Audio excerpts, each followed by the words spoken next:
이제 오늘 우리가 함께 읽은 본문입니다. 마가복음 5장 21절로 43절 말씀에 기초하여서 마가복음 강의 6번째 시간으로 주님의 타이밍에는 반드시 이유가 있다라고 하는 제목으로 함께 본문의 내용을 통하여서 말씀의 은혜를 나누도록 하겠습니다.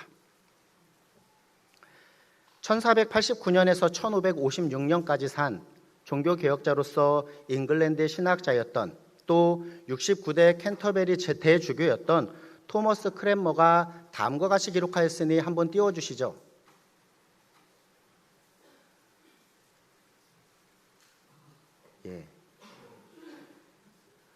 안 된다고 지금 사인이 와서 제가 그냥 읽겠습니다.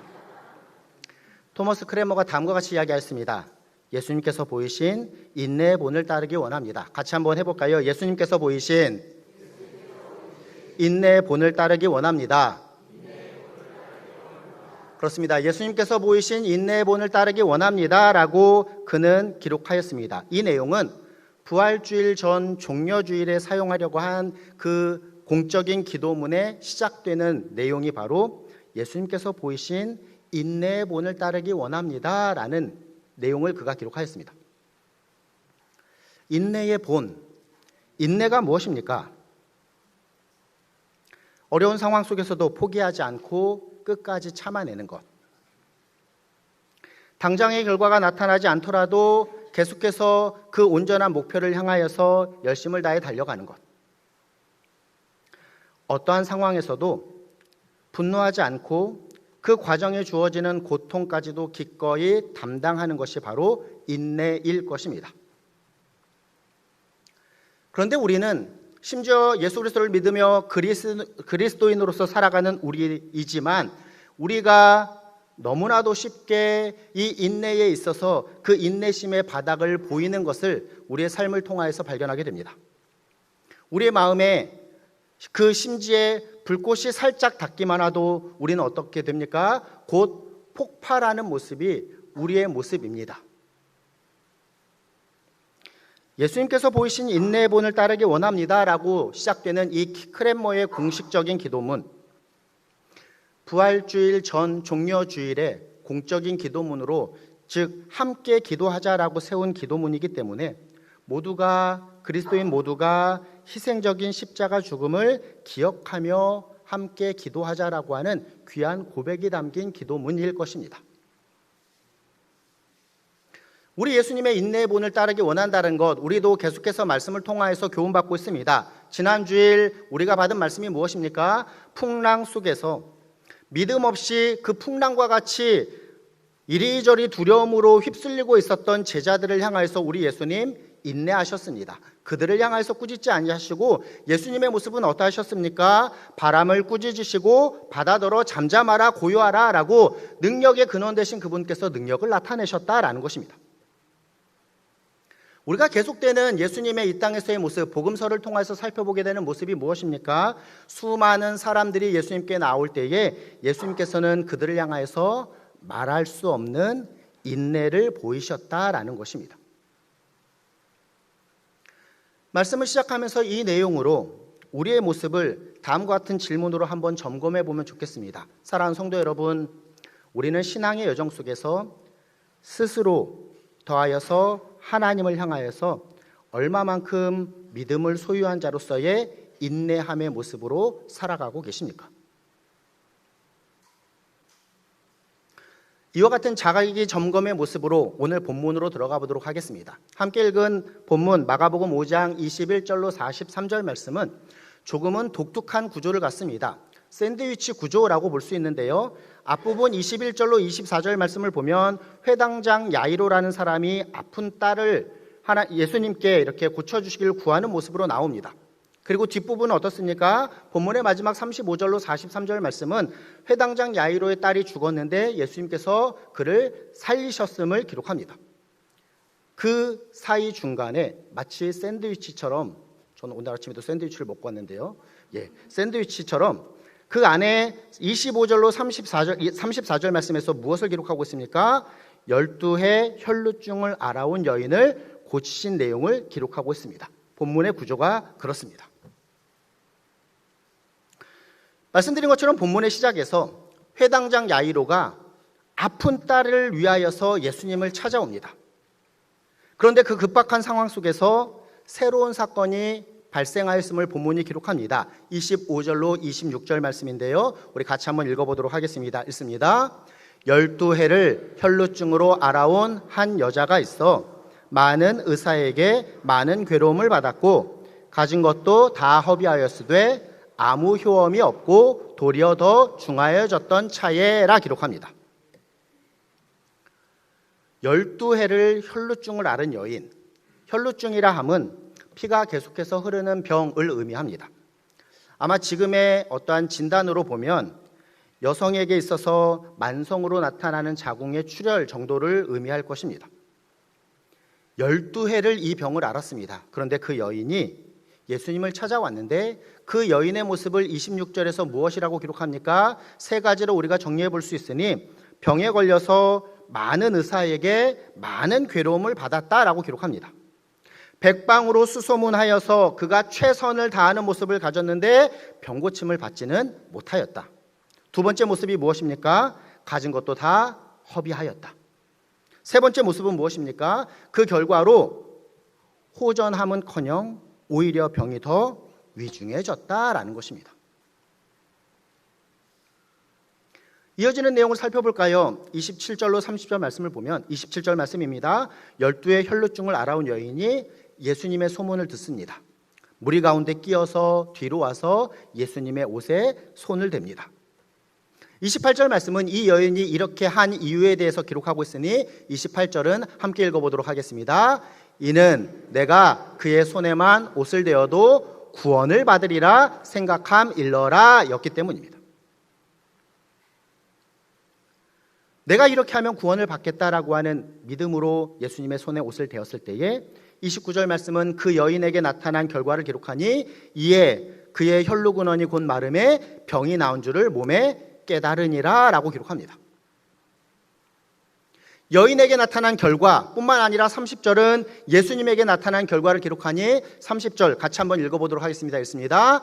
예수께서 그 능력이 자기에게서 나간 줄을 곧 스스로 아시고 무리 가운데서 돌이켜 말씀하시되 누가 내 옷에 손을 대었느냐 하시니 아멘. 우리가 지난주에도 또 계속해서 살펴본 내용입니다. 능력, 권능의 근원 되시는 예수님으로부터 나타난 능력이 이 여인의 질병을 낫게 한 것입니다. 아멘입니다. 그 능력이 예수님에게서 나갔습니다. 능력이라고 하는 헬라어 단어가 디나미스입니다. 이 디나미스라고 하는 단어의 어원으로 나타난 단어 중에 하나가 바로 다이너마이트입니다. 다이너마이트 뭔지 아시죠? 빵 터지는 것. 능력의 근원 되시는 예수님께서 이 능력을 보내셨을 때에 놀라운 역사로 마치 다이너마이트가 터지듯이 이 여인의 그 질병이 낫게 되었다라는 것을 본문이 기록합니다. 30절 말씀의 마지막 부분을 한번 보십시오. 그런데 예수님께서는 다음과 같이 물으십니다. 누가 내 옷에 손을 대었느냐라고 물으십니다. 예수님의 이 질문에 담긴 의미가 무엇일까요? 나에게서 나간 능력으로 고침을 받은 그 여인이 누구이냐라고 물으시는 것입니다. 그런데 이와 같은 상황 가운데 제자들의 반응은 무엇입니까? 예수님, 지금 상황 파악 안 되십니까? 큰 무리가 모여있지 않습니까? 누군가 좀 밀었을 수도 있는데 이렇게 많은 사람들 중에 그 만진 사람 찾는다라고 하는 것, 왜 이렇게 상황 파악을 못 하십니까? 왜 이렇게 타이밍이 안 좋으십니까? 좀 어리석은 일 아닙니까? 라고 하는 것이 제자들의 반응이었습니다. 두 가지의 내용을 한번 생각해 볼까요? 우리 예수님, 이처럼 무례하고 어찌 보면 어리석은 제자들을 향하여서도 지금 어떻게 하셨습니까? 인내하셨습니다. 그리고 예수님, 이 무심한 제자들과는 다른 모습으로 능력이 나간 그 여인을 향하여서 관심을 갖고 계셨습니다. 그래서 32절 말씀은 다음과 같이 기록합니다. 예수께서 이 일 행한 여자를 보려고 둘러보시니라 기록합니다. 이와 같은 예수님의 모습 앞에 12해 혈루증을 앓다가 고침을 받은 여인, 이제 숨길 수 없음을 알고 모든 사실을 예수님께 고합니다. 이어지는 본문 33절입니다. 여자가 자기에게 이루어진 일을 알고 두려워하여 떨며 와서 그 앞에 엎드려 모든 사실을 여쭈니라고 이야기합니다. 우리는 지난주에 무엇을 살펴보았습니까? 풍랑을 두려워하던 제자들이 풍랑을 잠잠케 하신 예수님을 더욱더 두려워하였다. 이 여인의 모습도 어떻습니까? 질병으로 인하여서 힘겹고 두려워하는 삶을 살았던 이 여인이 질병을 고침받았을 때에, 그 예수님으로부터 나온 능력으로 고침받았을 때에 그는 예수님 앞에 두려워하여 떨며 와서 그 모든 사실을 아뢰며 그 앞에 엎드리는 모습을 갖습니다. 그리고 이 모든 일이 다음과 같이 아름답게 마무리됩니다. 본문 34절 말씀입니다. 함께 읽어보겠습니다. 예수께서 이르시되 딸아 내 믿음이 너를 구원하였으니 평안히 가라 내 병에서 놓여 건강할지어다 라고 아름답게 이 안에 있는 내용이 마무리됩니다. 이 아름다운 마무리에 있어서 우리가 잊지 말아야 할 한 사람이 있습니다. 누구입니까? 다 잊어버리셨네요. 처음에 오늘 본문의 내용이 어떻게 시작됐죠? 누가 지금 예수님께 왔습니까? 회당장 야이로. 야이로의 입장에서 한번 생각해 볼까요? 예수님께서 지금 누구를 치료해 주셔야 됩니까? 12해나 혈루증을 오랫동안 알아온, 그래서 지금 당장 급해 보이지 않는 이 여인을 고쳐주시는 게 맞습니까? 지금 촌각을 다루는, 그리고 내가 회당장으로서 좀 이렇게 권세와 권력도 있고 좀 나를 돌아봐 줘야 되는 거 아니냐라고 요청할 수 있는 지위에 있었던 그가 지금 총각을 다루는 그 딸을 예수님께 고쳐달라고 이야기했는데 지금 누구를 고치는 것이 옳아 보입니까? 야이로의 입장뿐만이 아닙니다. 아마 대부분의 사람들, 저와 우리 성도님들도 사실 본문을 읽으면서 예수님께서 12의 혈루증을 앓은 여인을 고쳐주셨지, 그거 참 맞지라고 생각해 볼지 모르지만 상황을 깊이 있게 우리가 들어가 본다면 지금 야이로가 먼저 이야기를 했고 촌각을 다투는 상황이기에 야이로의 딸을 고쳐주시는 것이 더 일반적으로도 옳아 보입니다. 그런데 예수님께서는 우리가 함께 살펴본 바와 같이, 또 본문이 기록하는 바와 같이 12해 혈루증을 앓아온 여인을 치료하십니다. 빨리 치료해 주셨으니까 갔으면 좋겠는데 또 찾아보라고 하고 또 그 여인을 만나서 이러저런 이야기로 나누고 계속해서 시간이 지체되는 듯한 모습이 야이로의 눈에는 보였을 것입니다. 그리고 항상 슬픈 예감은 틀리지 않습니다. 무슨 일이 벌어집니까? 이어지는 35절 말씀입니다. 같이 한번 읽어보겠습니다. 아직 예수께서 말씀하실 때에 회당장의 집에서 사람들이 와서 회당장에게 이르되 당신의 딸이 죽었나이다. 어찌하여 선생을 더 괴롭게 하나이까? 아멘. 총각을 다투던 딸이 죽었습니다. 이제 예수님 오셔도 별로 소용이 없으니 그만 괴롭혀도 될 것 같습니다 라는 것이 보고의 내용입니다. 아픈 딸을 위하여서 촌각을 다투며 어떠한 지위나 명성 다 그거 내려놓고 예수님 앞에 헐레벌떡 달려와서 내 딸을 좀 고쳐주십시오라고 이야기했던 야이로의 입장에서 지체하신 예수님 얼마나 원망스러우셨을까요? 그런데 우리 예수님 다음과 같이 반응하십니다. 마치 야이로의 마음을 아시는 듯이, 또 당연히 아시고 다음과 같이 말씀하시니 이어지는 36절입니다. 함께 읽어보겠습니다. 예수께서 그 하는 말을 곁에서 들으시고 회당장에게 이르시되 두려워하지 말고 믿기만 하라 하시고 라 말씀하십니다. 예수님께서 지금 회당장 야이로에게 하시는 말씀이 무엇입니까? 나를 믿어라, 인내해라, 서두를 필요가 없다라고 말씀하십니다. 오늘 본문을 통하여서 말씀 앞에 선 저와 우리 성도님들에게도 우리 예수님께서 다음과 말씀하십니다. 그렇게 조급해하냐?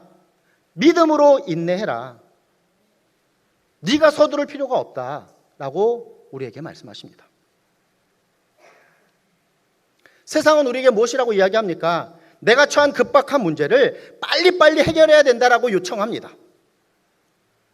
이와 같은 세상의 흐름 가운데에서 말씀에 기초하여서 내 생각과 또 세상에 익숙한 방법을 내려놓고 예수 그리스도를 향한 믿음을 가지고 인내한다라는 것, 본문의 야이로의 모습과 같이 이것은요 사실 일반적인 모습이 아닙니다. 결코 쉬운 일이 아닙니다. 그런데 본문이 우리에게 교훈하는 바가 무엇이라고요? 바로 이것입니다. 하나님의 은혜는 우리의 시간표대로 진행되는 것이 아니다라는 사실을 우리에게 교훈합니다.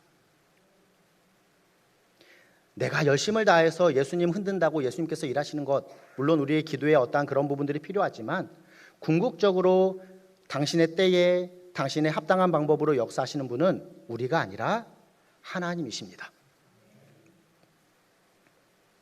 우리가 지난주일에도 이 내용을 살펴보았습니다. 우리 예수님 풍랑 가운데에서 능력 자체이시기에 그 능력을 보이시며 제자들을 향하여서 은혜와 사랑으로 그들을 풍랑에서 구해주셨습니다. 오늘도 연결해서 우리에게 다음과 같이 말씀하십니다. 이해할 수 없는 폭풍과 같은 상황이 너희들의 삶인 것을 내가 잘 안다. 그런데 내가 너를 풍랑뿐만이 아니라 극한의 풍랑에서 그 죽음을 향해서 나아가던 너희를 구해주었는데 왜 여전히 그 사실을 인내함으로 믿음으로 믿지 못하느냐라고 우리에게 말씀하십니다. 우리 예수님 우리를 사랑하시는데 지체하시는 것이 아닙니다. 우리를 사랑하시기에 때로는 지체하십니다. 왜 그럴까요? 내 뜻대로 세상의 방식대로 그렇게 급하게 막 세상의 요청대로 살아가는 우리의 모습 가운데 때로는 믿음에 기초하여서 살아가라고, 믿음에 기초한 인내의 삶을 살아가라고, 너희들이 그와 같이 참 믿음이 연약하니 더욱더 온전한 믿음으로 섰으면 좋겠다라고 하는 그 사랑의 마음으로 곧 하나님의 뜻대로 살아감을 가르치시기 위하여서 때로 우리를 향하여서 지체하기도 하시는 것입니다. 쉽게 생각해 볼까요? 사랑하는 성도 여러분, 언제 기도하십니까? 평안하고 잘 나갈 때는 잘 기도하지 않습니다. 그렇죠? 그런데 힘겨운 상황, 뭔가 빨리빨리 지금 내 방식대로 했는데 안 되는 상황에 우리는 기도합니다. 이것이 무엇을 나타낼까요? 인내함이 없는 우리에게, 믿음이 없는 우리에게 예수님께서 우리의 인내와 믿음을 세워주시는 과정일 수 있습니다. 우리가 더욱더 그 믿음으로 하나님을 의지하는 모습으로 나아갈 수 있도록 어찌 보면 사랑으로 배려하시는 모습일 수 있다라는 것입니다. 이 내용을 우리가 이어지는 내용을 통해서 함께 살펴보도록 하겠습니다. 예수님이 지체하시는 듯이 보이는 이 모습으로 회당장 야이로에 따른 총각을 다투는 상황에서 죽게 되었습니다. 이해할 수 없는 예수님의 지체하심으로 회당장 야이로의 딸이 죽자 회당장 야이로는 상심했을 것입니다. 뿐만 아니라 그 주변에 있는 모든 사람들은 예수님을 비웃었습니다. 이 모든 사실도 모르다니, 지체하여서 오히려 죽게 만들다니. 그런데 이 비웃음이 결국은 어떻게 변합니까? 오늘 본문 42절 말씀입니다. 같이 한번 읽어보도록 하겠습니다. 42절입니다.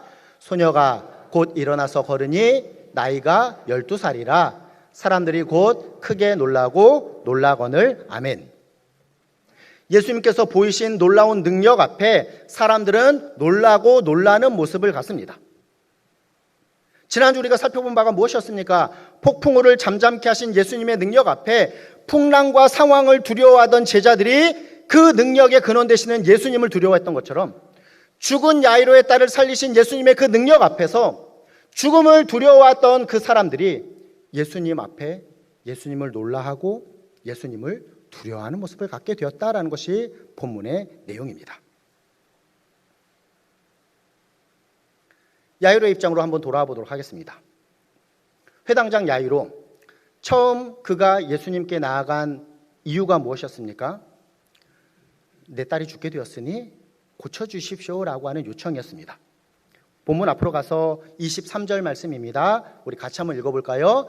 간곡히 구하여 이르되 내 어린 딸이 죽게 되었사오니 오셔서 그 위에 손을 얹으사 그로 구원을 받아 살게 하소서 하거늘 이라는 모습을 갖습니다. 잘 생각해 보십시오. 그런데 회당장 야이로는 어떠한 결과를 맞게 되었습니까? 딸의 병을 고치는 그와 같은 모습이 아니라 딸이 죽음에서 살아난 진정한 구원의 은혜를 그는 경험하게 되었다라는 것이 본문이 기록하는 바입니다.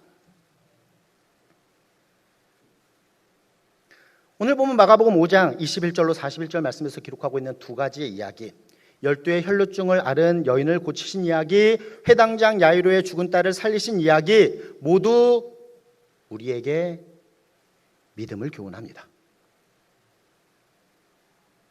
지난주일의 내용과 연결해 볼까요? 폭풍우를 잠잠케 하신 예수님께서 제자들을 향해서 무엇이라고 말씀하셨습니까? 마가복음 4장 40절 말씀입니다. 우리 함께 읽어보겠습니다. 이에 제자들에게 이르시되 어찌하여 이렇게 무서워하느냐? 너희가 어찌 믿음에 대하여서 가르치셨음을 우리가 살펴보았습니다. 오늘 본문도 마찬가지입니다. 12의 혈루증을 앓던 여인, 그 여인을 고치시고 예수님께서 하신 말씀이 무엇입니까? 본문 34절 우리가 아까도 읽어보았는데요. 함께 다시 한번 읽어보겠습니다. 읽습니다. 예수께서 이르시되 딸아 내 믿음이 너를 구원하였으니 평안히 가라 내 병에서 놓여 건강할지어다 라고 말씀하십니다. 예수 그리스도께서 병 고치는 능력이 있으시다. 그리고 그 놀라운 능력으로 은혜를 받아 병이 고침받았다라고 하는 이 놀라운 사건, 우리가 이 사건만을, 이 결과만을 바라보는 것이 아니라 그와 같은 능력이, 그와 같은 은혜가 어떻게 주어졌는지를 우리가 발견해야 될 것입니다. 그와 같은 능력과 은혜를 받고 그와 같은 놀라운 역사가 이루어진 이유가 무엇이라고요? 믿음이다 라고 교훈하시는 것입니다.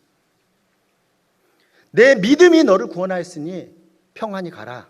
병에서 놓여서 건강할지어다 라고 말씀하십니다. 딸이 죽었습니다. 죽었으니 더 이상 예수님 데려올 필요가 없다라고 하는 그와 같은 이야기를 야이로에게 전한 그 내용을 곁에서 들으신 예수님, 회당장 야이로에게 무엇이라 말씀하셨습니까? 36절 말씀이니 이 내용도 우리 다시 한번 함께 읽어보도록 하겠습니다. 읽습니다. 예수께서 그 하는 말을 곁에서 들으시고 회당장에게 이르시되 두려워하지 말고 어떻게 하라고요? 믿기만 하라라고 믿음을 강조하시는 것입니다. 정리해 볼까요? 오늘 본문은 우리에게도 이 믿음을 교훈합니다. 예수님, 사람이 이렇게 많은데 누구를 찾으라는 것입니까? 좀 상황 파악 좀 하십시오. 지금 우리가 살아가는 상황이 그렇지 않습니다. 목사님, 믿음이라고요? 믿음 갖고 살아가는 것이 세상에서는 통할지 모르겠습니다. 빨리빨리 돈 벌어서 성공해야 되고 건강관리 잘해가지고 이렇게 건강하고 행복하게 살아가는 것이 인생에 있어서 더 옳은 것 아닐까? 왜 상황 파악을 못하십니까? 라고 우리 마음 가운데 혹여나 이러한 마음이 있다고 한다면 다시금 돌이키십시오. 오늘 본문은 우리에게 믿음을 교훈합니다.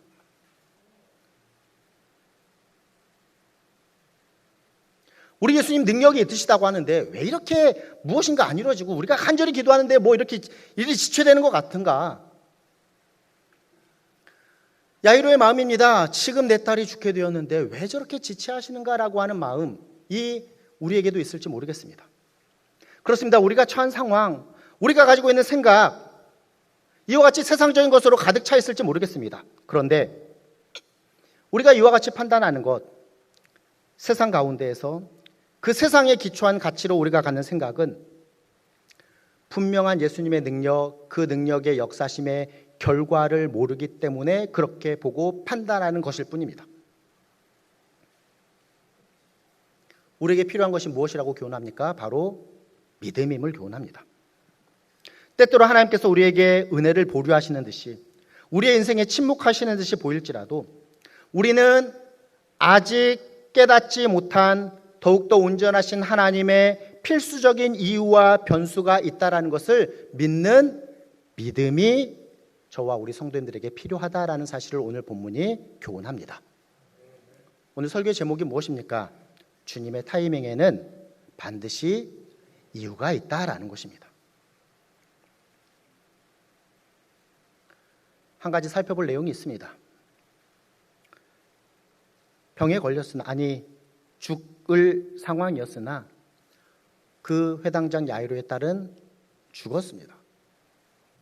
죽은 회당장 야이로의 딸 앞에 예수님께서 한마디를 하시는 내용이 있으니 무엇이죠? 달리다 굼이라 말씀하십니다. 본문의 저자인 마가는 친절하게 그 내용을 번역하여서 기록합니다. 41절 말씀을 보니 그 아이의 손을 잡고 이르시되 달리다 굼 하시니 번역하면 곧 내가 내게 말하노니 소녀야 일어나라 하심이라 라고 기록합니다.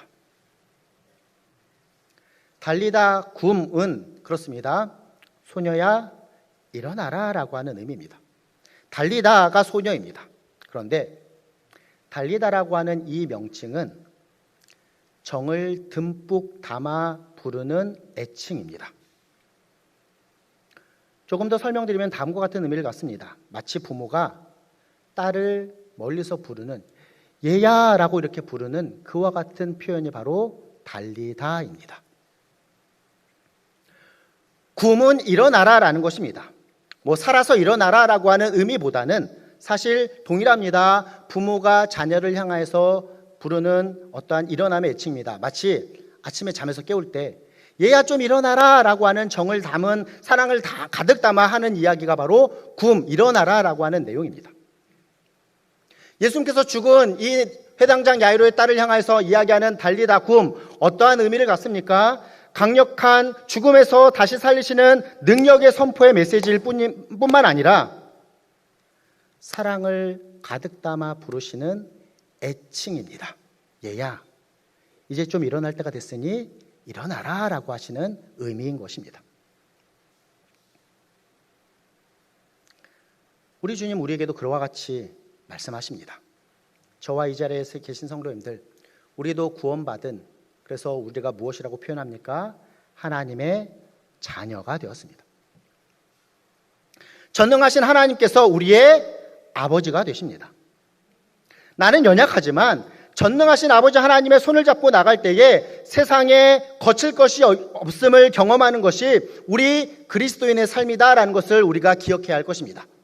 내가 계획하고 내가 힘과 능력이 있어서 무엇인가를 이루는 삶이 아니라 우리는 나의 연약함을 고백하며 전능하신 하나님을 의지하는 그 믿음으로 살아가기에 세상에서 승리하는 삶을 살아갈 수 있음을 고백하고 경험하는 자가 되어야 할 것입니다. 그런데 혹시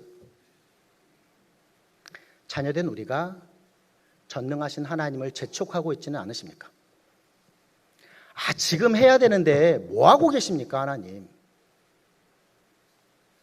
이처럼 자녀된 우리가 전능하신 아버지 하나님을 믿지 못하고 조급해하고 있지는 않으십니까? 라는 것이 오늘 본문이 우리에게 주시는 귀한 성찰의 교훈입니다. 말씀을 정리해 볼까요? 서론에서 제가 다음의 구절을 인용하였습니다. 토마스 크랜머가 이야기한 내용. 예수님께서 보이신 인내의 본을 따르기 원합니다.